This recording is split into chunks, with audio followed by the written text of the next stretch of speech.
추운 날씨임에도 불구하고 예배하기 위해 이 자리에 나오신 여러분들을 모두 주님의 이름으로 환영합니다. 오늘은 대림절의 네 번째 주일, 대림절 마지막 주일입니다. 우리가 대림절 기간 동안 복음서를 보면서 예수님의 태어나심을, 예수님의 나심을 다시 한번 깊이 묵상하고 있습니다. 그러면서 동시에 나에게는 그 나타나신 예수님이, 나에게는 그 태어나신 예수님이 어떤 분인가 묵상하고 있습니다. 예수님께서 태어나셨던 그 이야기가, 예수님의 태어나심이 나에게 어떤 의미인가 깊이 묵상하고 있습니다. 지난 2주 동안은 마태복음 1장을 보면서 아브라함의 자손이면서 동시에 다윗의 자손으로 오신 그 예수님을 그리스도라고 고백하는 마태교회 공동체를 보았습니다. 이 마태교회는 유대인 공동체이기 때문에 하나님께서 보내주신다고 약속하신 그 그리스도, 우리를 구원하시는 그분이 유대인의 조상 아브라함과 다윗의 자손으로 오신 그분이라는 것을 고백하는 게 신앙의 중요한 중심 중 하나라고 했습니다. 그래서 마태복음의 특징은, 다른 세 가지 복음서와 다른 마태복음의 특징은 우리 민족에게 주셨던 그 예언에 있는 말씀대로, 우리 민족에게 주셨던 그 구약 성경에 있던 말씀대로 오신 그 예수님이 굉장히 강조됩니다.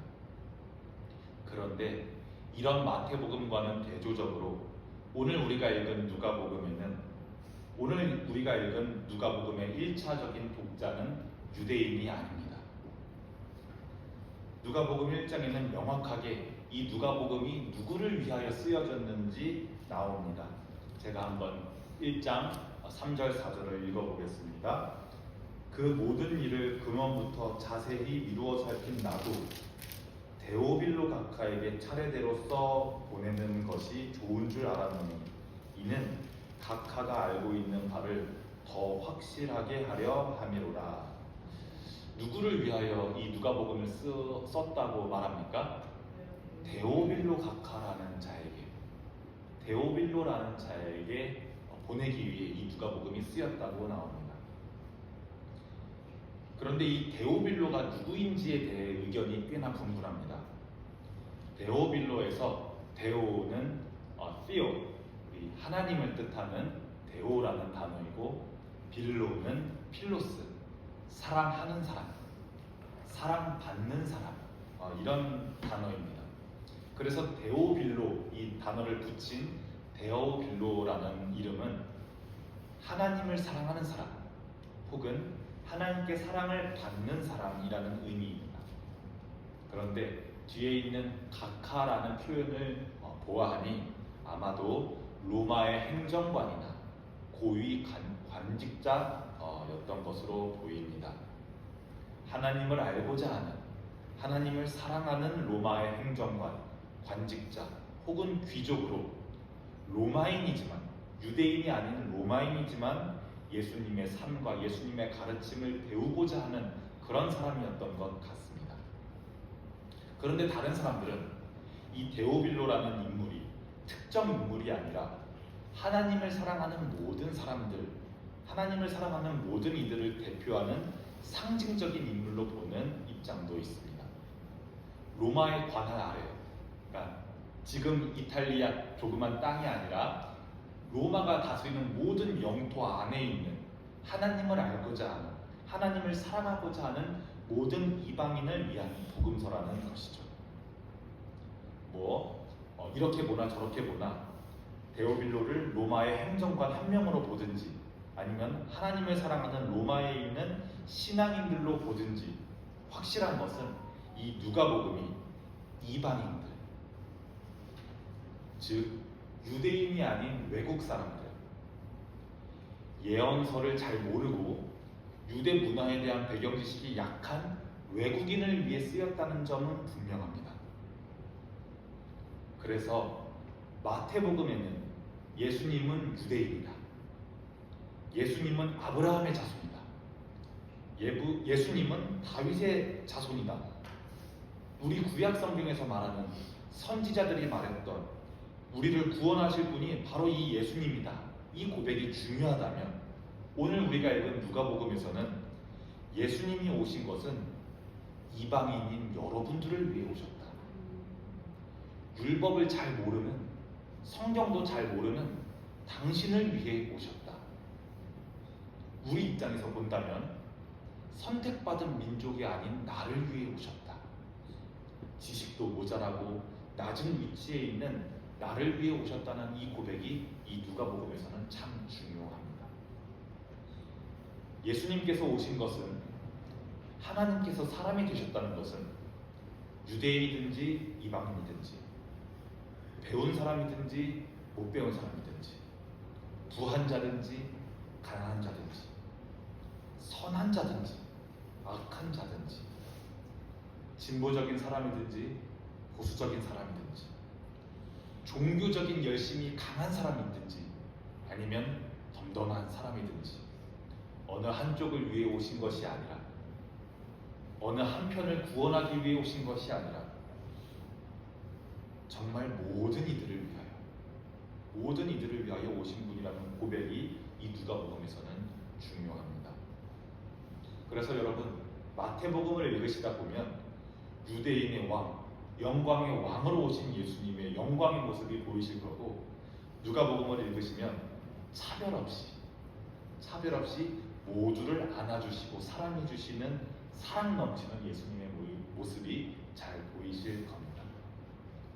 오늘 우리가 누가복음을 묵상하면서 이 점을 유의하시면서 보시면 좋겠습니다. 그래서 여러분들은 사람의 말로 준비한 부족한 저라는 사람을 통하여서 사람의 말을 듣지만, 오늘 이 누가복음 말씀 선포의 시간이 여러분들께서 사랑의 예수님께서 여러분을 얼마나 사랑하시는지 아시고 느끼는 시간이 되시기를 축복합니다. 한번 성경을 보겠습니다. 마태복음에는 이런 말이 안 나오는데 누가복음 2장 1절을 보니 가이사 아구스도, 가이사는 황제를 뜻하는 카이사르, 영어로 시저와 같은 말입니다. 시저 아구스도가 로마의 모든 영토 안에 호적 등록을 명령합니다. 그래서 요셉, 그리고 요셉과 약혼한 마리아, 이 둘도 지금 살고 있는 북쪽에 있는 갈릴리 나사렛 마을에서 떠나서 남쪽에 있는 다윗의 마을 베들레헴으로 이동합니다. 왜냐하면 요셉은 다윗의 직계 혈통 가문이었기 때문입니다. 그래서 이제 베들레헴에 도착한 후 이제 마리아가 해산할 때가 되었는데 묵을 수 있는 빈방이 없습니다. 그래서 어쩔 수 없이 동물들이 먹고 동물들이 자기 때문에 냄새가 나는 마구간에서 아이를 낳습니다. 그리고 어쩔 수 없이 말들의 밥그릇으로 쓰는 구유 위에 아이를 따뜻하게 강보, 천으로 감싸서 태어난 아이를 바라보고 있습니다. 오늘 우리가 읽은 성경 말씀 누가복음 2장 8절부터 14절은 이 예수님께서 태어나신 바로 뒤 직후에 나오는 말씀입니다. 이 말씀에는 오늘 설교의 제목처럼 예수님께서 태어나신 이 소식을 제일 먼저 들은 사람들이 등장합니다. 예수님께서 태어나신 이 소식을 우리 교회 전통에서는 복음이라고 말합니다. 복음 말 그대로 복된 소식, 좋은 소식입니다. 우리는 이제 이미 검색하고 시청하고 청취하고 이렇게 미디어를 통해서 세상에 무언가를 보는 시대라서 고전적인 의미의 소식은 이제 이미 우리에게는 없습니다. 이 좋은 소식, 누가복음이 쓰였을 때의 좋은 소식이라는 건 말이죠. 어떤 때에 썼던 단어냐면요, 이제 전쟁 중입니다. 전쟁 중에 저 멀리서, 저기 멀리서 파수꾼이 불이 나게 달려옵니다. 저기 망대 바깥에서 순찰하는 파수꾼이 막 뛰면서 헐레벌떡 마을로 달려옵니다. 여러분, 왕이 오고 있어요. 왕이 오시고 있어요. 군인들도 함께 오고 있어요. 우리가 이겼나 봐요. 우리가 전쟁에서 이겼나 봐요. 이 말을 듣고, 파수꾼의 이 말을 듣고 마을 사람들이 기뻐하지 못하고 한동안 정적에 쌓여 있습니다. 왜냐하면 믿기지가 않아서. 전쟁에서 지면 통째로 우리 마을 영토가 적군에게 넘어가는 거거든요. 파수꾼이 이 소식을 전해도 사람들이 반응이 없으니까 여러분 진짜예요. 우리가 이겼다니까요. 이제야 실감이 났는지 마을 사람들이 와 환호를 지르고 하던 일을 멈추고 옆 사람을 부둥켜 안고 막 어르신들은 기쁘셔서 눈물을 흘리시고 꼬맹이들은 얼마나 심각한 상황이었는지도 모르는 채 막 어른들이 좋아하니까 같이 까르르 웃고 막 난리가 납니다. 그리고 이제 마을 사람들이 주체할 수 없는 기쁜 마음과 함께 이 승리한 왕이 오시는 길을 예비하기 위해 집에 얼른 가서 옷가지들과 종려나무 가지를 가지고 나와서 이제 왕이 오시는 길을 맞이할 준비를 합니다. 이게 신약 성경에서 사용하는 복음, 좋은 소식이라는 단어의 원어 유앙겔리온입니다. 아직 마을 사람들은 왕을 보지도 못했거든요. 우리 마을 사람들은 전쟁이 진짜로 어떤 모습인지 경험하지도 못했거든요. 그런데 이 파수꾼을 통해서 들은 싸움에서 승리한 왕이 우리 마을로 오신다는 이 기쁜 소식이 바로 복음입니다. 오늘 우리가 읽은 본문 누가복음 2장 8절에는 이 큰 기쁨의 좋은 소식을 가장 먼저 듣는 사람들이 누구인지 보여줍니다. 누가복음 2장 8절부터 10절의 말씀을 우리가 한 목소리로 천천히 한번 읽어보겠습니다. 누가복음 2장 8절부터 10절입니다. 시작. 그 지역의 목자들이 밤에 밖에서 자기 양떼를 지키더니 주의 사자가 곁에 서고 주의 영광이 그들을 두루 비추매 크게 무서워하는지라. 천사가 이르되 무서워하지 말라. 보라, 내가 온 백성에게 미칠 큰 기쁨의 좋은 소식을 너희에게 전하노라. 아멘. 네, 온 백성에게 미칠 큰 기쁨의 좋은 소식을 가장 먼저 듣는 사람은 밤에 잠도 못 자고 양떼를 지키는 목자들이었습니다. 이 베들레헴은 작은 마을이고 도시가 아닙니다. 작은 마을이고 빵의 집, 빵집이라는 이름답게 밀농사를 하는 사람들이 많았지만 물론 목축업을 하는 목자들도 있었습니다. 이런 목자들이 왜 있냐면 이 베들레헴은 수도 예루살렘과 가깝기 때문에 제사에 사용되는 양을 키워서 공급하는 그런 사람들이 많이 있었습니다. 그런데 이 목자라는 직업은 말이죠, 굉장히 하층민들, 돈도 없고 못 배운 사람들이 하는 직업이지 좋은 일자리, 좋은 일터가 아닙니다.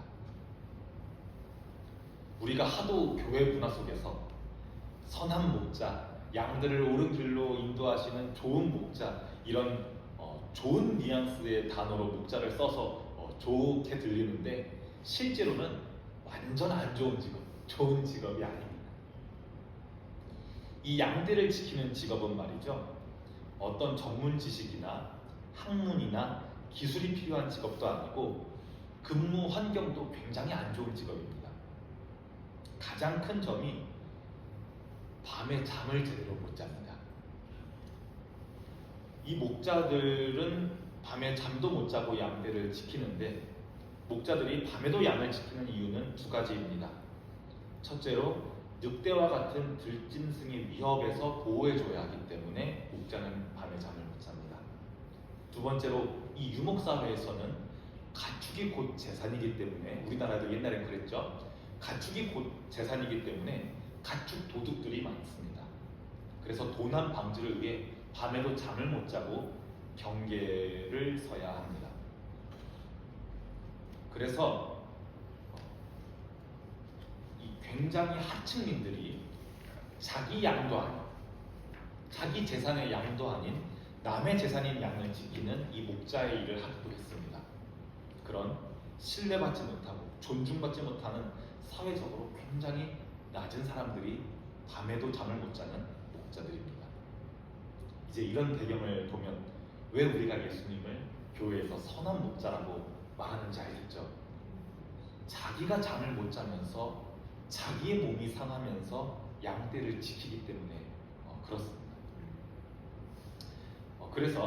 그런데 이런 밤에 잠을 못 자는 목자들에게 주의 사자, 하나님의 메신저, 천사가 나타납니다. 그리고 그 영광이 이 목자들에게 나타납니다. 유대인들은 하나님의 뜻을 전달하러 온 이 천사를 매우 거룩한 존재로 여겼습니다. 출애굽기 33장에는 너희가 나의 얼굴을 보지 못하리니 나를 보고 살 자가 없느니라, 이런 말씀이 나와 있는데, 유대인들은 하나님을 두 눈으로 직접 목격하거나 천사를 직접 보게 되면 그 차원이 다른 거룩함으로 인해 현재의 삶이 끝난다고, 우리 이 생에서의 삶이 끝난다고 여겼습니다. 그래서 구약 성경을 여러분들이 읽다 보면 성경 인물들이 천사가 나타나면, 하나님의 사자가 나타나면 얼굴을 보게 될까봐, 그 얼굴을 보게 될까봐 막 고개를 숙이고 자기 눈을 막 가리는 장면을 자주 보게 됩니다. 왜냐하면 죽을까봐 그렇습니다. 이렇게 무서워하는 목자들에게 천사가 말합니다. 여러분, 무서워하지 마십시오. 내가 여러분들에게 온 이유는 복음. 내가 여러분들에게 온 이유는 이 복음. 저기 멀리서 파수꾼이 달려와 마을 사람들에게 전하는 그 승리의 소식. 우리가 살고 있는 이 마을이, 내가 밟고 있는 이 땅이 적군에게 넘어가지 않고 우리 왕이 승리하시고 돌아오고 있다는, 얼른 호산나 왕을 맞이하자는 그 기쁨의 소식. 내가 여러분들에게 온 이유는 온 백성에게 미칠 큰 기쁨의 좋은 소식을 전하기 위함이라고 말합니다. 이 밤중에 목자들이 들은 소식, 그 소식의 내용은 바로 이것이었습니다. 그 내용을 한번 볼까요? 11절과 12절에 그 천사가 구체적인 내용을 언급합니다. 11절과 12절도 우리가 한번 한 목소리로 읽어보겠습니다. 오늘 다윗의 동네에 너희를 위하여 구주가 나셨으니 곧 그리스도 주시니라.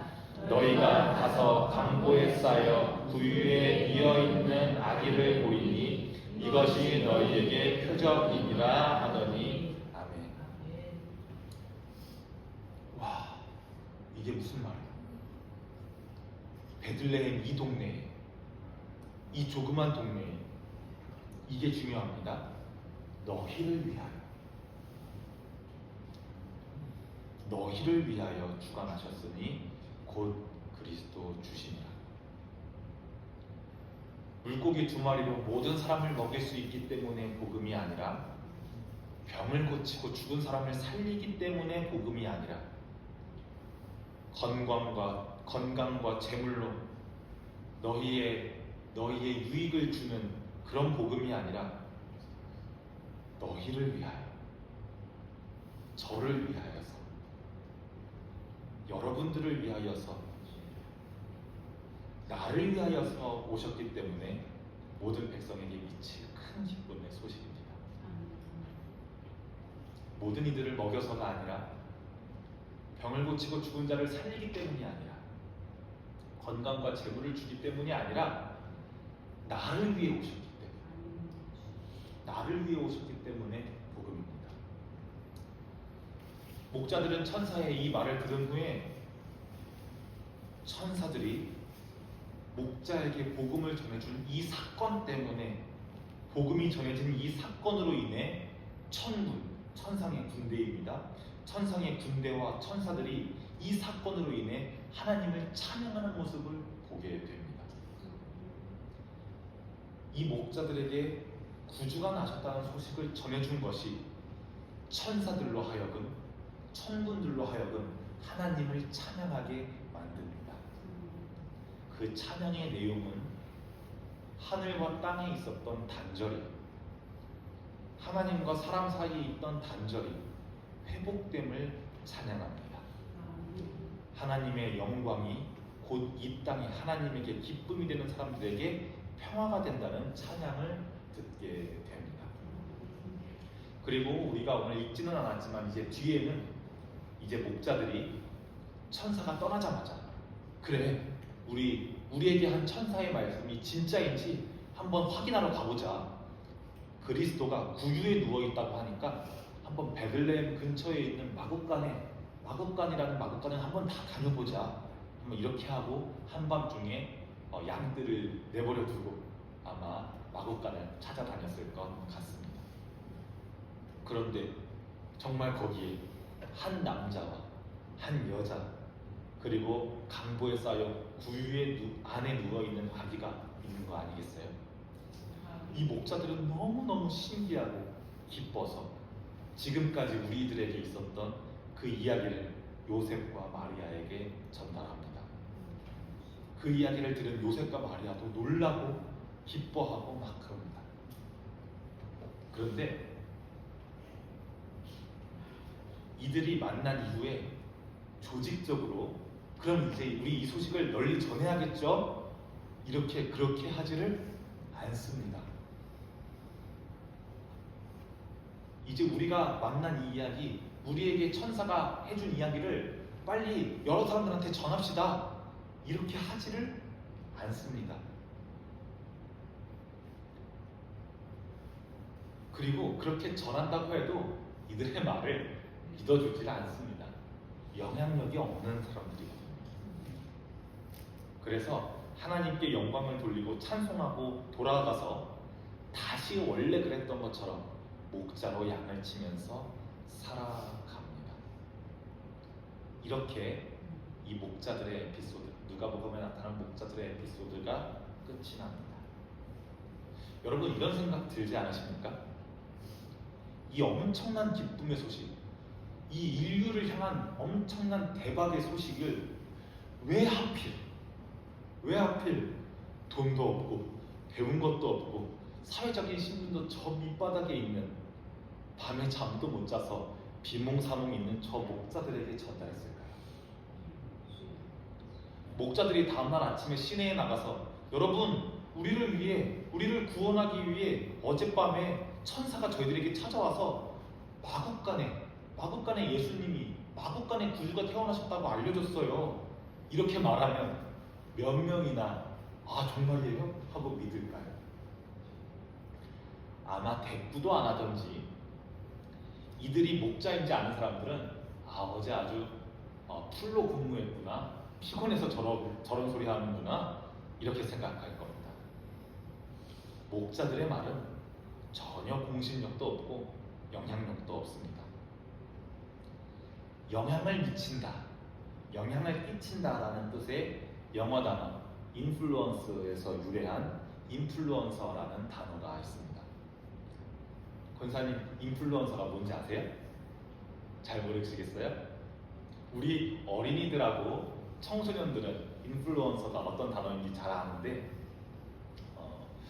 옛날에 저도 그렇게 옛날은 아니지만 제 세대와 어른들 세대에서는 꿈을 물어보면 경찰이요, 소방관이요, 변호사요, 가수요, 이렇게 대답했다면, 요즘 어린이들에게 꿈을 물어보면 유튜버요, 인플루언서요, 이렇게 대답한다고 합니다.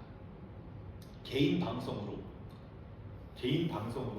개인의 영향력을 이제 타인에게 미치는 사람들을 SNS를 통해서든지 유튜브를 통해서든지 타인에게 영향력을 미치는 사람을 넓게 잡아서 인플루언서라고 이름을 붙입니다.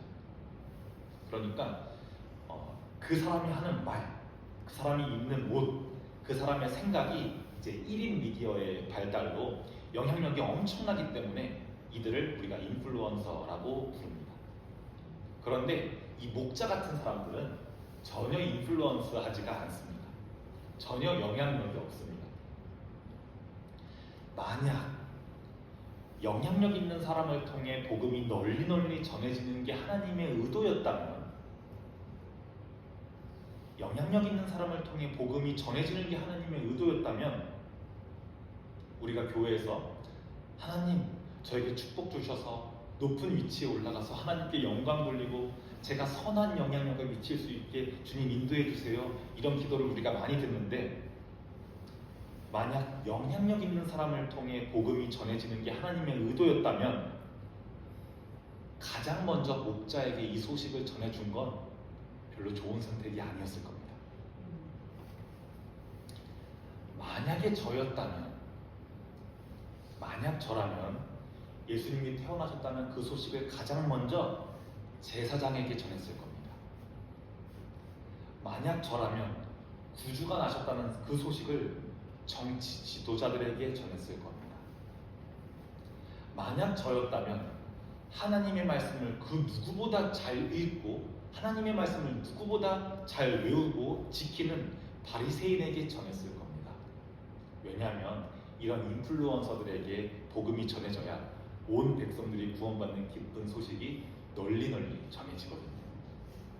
그런데 왜 하나님께서는, 그리고 하나님의 사자 천사는 왜 전혀 영향력이 없는, 왜 평범한, 아니 평범함보다도 낮은, 저 낮고 낮은, 저 밤에 잠도 제대로 못 자는 불쌍한 사람들에게 이 소식을 전했을까?